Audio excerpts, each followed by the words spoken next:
there, welcome to another video and I hope you are doing well. So yeah, let's start this video with the cardiac cycle. And before starting this video I just want to say that कि जिन्होंने हमारी body को बनाया है, जिन्होंने हमें create किया है, उन्होंने कितना ख्याल रखा है of that 0.8 second, because normal cardiac cycle is of 0.8 second, that is less than 1 second. And I found this topic very difficult in my first year because 0.8 second में बहुत सारी चीज़ें हो जाती है, बहुत सारे फेजेस आ जाते हैं. सो जस्ट थिंक दैट कि जिन्होंने हमारी बॉडी बनाई इन्होंने इतना ख्याल रखा है, और अगर उससे ज़्यादा टाइम लग गया, उससे कम टाइम लग गया तो that can lead to the many problems. So it has itself a motivation that कि 0.8 सेकेंड में इतना सब कुछ हो सकता है. We have 24 hours, we can do maximum thing, we can go beyond the limits if we believe in that. So with that, today I am going to start with the cardiac cycle and watch the video till the end because I have explained it in very better way. So आपको सिर्फ 5 या 6 minute लगेंगे to revise whole cardiac cycle. So watch the video till the end. So here one image is there, and before going to the image I just want to say few things about the cardiac cycle. Is that normal cardiac cycle का जो time होता है that is a 0.8 second, and उसके अंदर दो phases होते हैं. One is a systole and one is a diastole. Now systole क्या है? Just look at my hand. This is a systole. Means contraction होगा तो क्या होगा? Blood is going to eject. Okay, and this is diastole. Diastole मतलब relax होगा. Relax होगा तो क्या होगा? Blood is going to fill in the ventricle and the atrium. Okay, now हमारे पास है एट्रियम, हमारे पास है वेंट्रिकल. ओके, सो दोनों के अंदर सिस्टोल होगा, दोनों के अंदर डायस्टोल होगा. Systole time in the atria that is what? 0.1 second, and diastole time in the atrium that is a 0.7 second. तो दोनों मिला के हो गए 0.8 सेकेंड्स. नाउ वेंट्रिकल के अंदर भी सिस्टोल होगा. Systole time in the ventricle is 0.3 second and diastole time in the ventricle is 0.5 second. So ये याद रखना है कि दोनों का अलग अलग है. एंड मेजर जो कंट्रीब्यूशन होता है वो वेंट्रिकल का होता है, बिकॉज वेंट्रिकल को क्या करना पड़ता है? लेफ्ट वेंट्रिकल से ब्लड एओर्टा में जाता है. एओर्टा से ब्लड फिर पूरी बॉडी के अंदर स्प्रेड होता है, मीन्स पूरी बॉडी को ब्लड सप्लाई होता है. So the thing that happens here. Now just look at the phase 1. What is a phase 1? हमारे एट्रियम के अंदर ब्लड है. अब वो ब्लड को जाना है वेंट्रिकल के अंदर. How it gonna goes into the ventricle? Atrium को होना पड़ेगा contract. So first what thing happen? Systole of the atrium. So पहली चीज़ होगी atrial systole. So atrial systole होगा, एट्रियल कॉन्ट्रैक्शन होगा, that forces a small amount of blood into the relaxed ventricle. Okay, now हमारे ventricle के अंदर blood आ चुका है. अब एट्रियम का क्या होगा? उसको नया ब्लड भी तो लाना है अपने अंदर. तो सिस्टोल के पोजीशन में रहेगा तो नया ब्लड आएगा नहीं. So it has to be go into the diastolic phase. Okay, so atrium goes into the diastolic phase. नया ब्लड फिर उसके अंदर आ जाएगा.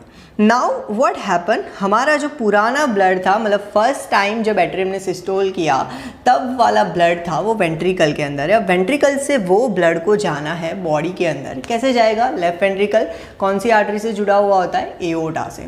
नाउ एओर्टा के अंदर वाल्व होता है and that is called the aortic valve. Okay, and हमारा एट्रियम एंड वेंट्रिकल के ऊपर एक वाल्व होता है that is a atrioventricular valve, mitral valve and tricuspid valve. Now what happen? Ventricle को ब्लड भेजना है into the body via aorta. So पहले क्या होगा कि हमारी जो एओर्टा है ना उसके अंदर एओर्टिक वाल्व है वो क्लोज होगा, ब्लड जा नहीं पाएगा. एट्रियोवेंट्रिकुलर वाल्व, ब्लड वेंट्रिकल के अंदर जैसे आएगा वो बंद हो जाएगा तो ब्लड ऊपर भी नहीं जाएगा. What happen? हमारा वॉल्यूम जो है वो कांस्टेंट रहेगा बट प्रेशर इंक्रीज होगा अंदर. अब प्रेशर इंक्रीज होगा तो हमारा जो एओर्टिक वाल्व है वो खुल जाएगा. This is aorta, this is aortic valve. Aortic valve fill खुल जाएगा and that blood goes into the aorta. अब एओर्टा के अंदर ब्लड चला गया. तो that thing happens in the ventricular systole. यहाँ पे दिखा है कि ventricular systole first phase and ventricular systole second phase. First phase मतलब वहाँ पे उतना ज़्यादा प्रेशर क्रिएट नहीं होता है तो सेमिल्यूनर वाल्व क्लोज ही होता है. ओके, बट सेकेंड फेज के अंदर क्या होता है कि प्रेशर ज़्यादा इंक्रीज होता है. That is why semilunar valve open होता है एंड जो भी ब्लड है वो इजैक्ट होता है. अब ब्लड हमारा इजैक्ट हो गया. अब हमारे वेंट्रिकल्स भी खाली है, हमारे एट्रियम भी खाली वाली है और ब्लड को आना भी है, तो क्या होगा, वेंट्रिकल का जो प्रेशर होगा वो डिक्रीज होगा। Why it's pressure decrease, because semilunar valve फिर बंद हो जाएगा। जैसे ही ब्लड चला गया सेमिल्यूनर वाल्व बंद हो गया and then pressure decreases in the ventricle. अब एट्रियम हमने बोला था कि कौन सी पोजीशन में है, वो एट्रियम डायस्टोल की पोजीशन में, मतलब नया ब्लड कहाँ पे आएगा, एट्रियम में आएगा। ब्लड एट्रियम में आएगा और वेंट्रिकल के अंदर नेगेटिव प्रेशर है, तो प्रेशर कहाँ से कहाँ जाएगा, पॉजिटिव से नेगेटिव की तरफ जाएगा। So last thing that happen is a late diastole of the ventricle. Why late diastole, because negative pressure के कारण एट्रियम के अंदर जो ब्लड है वो वेंट्रिकल में आएगा एंड उसके लिए हमें कोई भी एनर्जी को यूज नहीं करना है। ओके, वो पैसिवली आएगा because ventricle has a negative pressure and atrium के अंदर ब्लड है और नेगेटिव प्रेशर को कंपनसेट करने के लिए ब्लड आएगा वेंट्रिकल्स में। एंड अगेन वेंट्रिकल के अंदर ब्लड आएगा, फिर क्या होगा, वापस से पॉजिटिव प्रेशर होगा, पॉजिटिव प्रेशर से इजेक्ट होगा, वापस से नेगेटिव प्रेशर, वापस से ब्लड आएगा, वापस से eject, and that thing happens in the 0.8 second. Now let's talk about the phases of whole thing I described here, so उससे आपको एक बेटर आइडिया आएगा। So now let's discuss about the phases. It has different phases जो कि हमने यहाँ पे discuss कर दिए है, बस उनको सिर्फ एक नाम देना है। जैसे मेरा नाम दर्शिल है ना, वैसे नाम देना है। So first thing that we are going to discuss is ventricular systole phases, and ventricular systole के 3 फेज होते हैं जो कि हमने यहाँ पे डिस्कस कर दिया है, बहुत सिंपल है। फर्स्ट फेज जो है that is a isovolumetric contraction. Iso volume मतलब क्या होता है, वॉल्यूम जो है वो कांस्टेंट है, और आप देख भी सकते हैं दैट वेंट्रिकल के अंदर वॉल्यूम कांस्टेंट है, वॉल्यूम के अंदर कोई चेंज नहीं होता, बिकॉज एट्रियम से जब भी ब्लड वेंट्रिकल में आएगा जो एट्रियो वेंट्रिकुलर वाल्व है वो भी क्लोज हो जाएंगे एंड सेमिल्यूनर वाल्व तो क्लोज ही रहेगा। सो वॉल्यूम के अंदर चेंज नहीं है, volume is constant. But what happens here, contraction happens here. Contraction कब होगा, जब भी प्रेशर इंक्रीज होगा तभी कॉन्ट्रैक्शन होगा ना। ओके, जब भी हमें इजेक्ट करना होता है कुछ तभी हम कॉन्ट्रैक्शन करेंगे। सो प्रेशर इंक्रीज होगा and iso volume means volume is a constant. So this is a first phase and this first phase is called the isovolumetric contraction. Second phase is a rapid ejection phase, and third phase is a slow ejection phase. Rapid and slow नाम से ही पता चलता है, rapid मतलब जल्दी जल्दी होगा, slow मतलब लाइक स्लो होगा। ओके, सो रैपिड इजेक्शन के अंदर क्या होता है, सेमिल्यूनर वाल्व ओपन होता है तो मेजर चंक, रैपिड के अंदर major chunk of blood goes into the aorta and slow के अंदर minor chunk of the blood that goes into the aorta. So this is a whole thing about the ventricular systole. So हमने ये पूरा right side वाला जो pathway है वो discuss कर दिया।